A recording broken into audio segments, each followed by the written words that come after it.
Siamo con Facu Ortiz, Facu 3 gol ma non sono bastati, devo dire una grandissima bella partita, eravamo al 5-4 un minuto dalla fine, poi il risultato l'abbiamo visto, ha fatto bene a rischiare Sergio secondo te?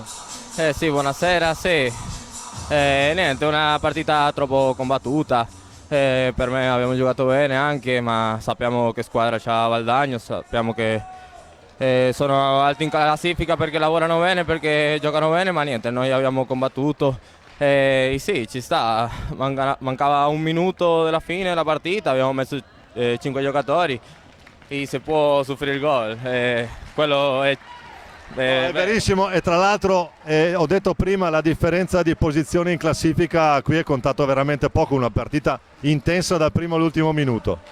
Sì, purtroppo siamo lì in zona un po' rosso, ma niente, dobbiamo continuare a lavorare, che abbiamo fiducia in noi stessi, quindi niente, continuare a lavorare come l'ho detto prima. Grazie mille Facu, in bocca al lupo per il tuo Sarzana e buon lavoro. Grazie, ciao. mille. Grazie.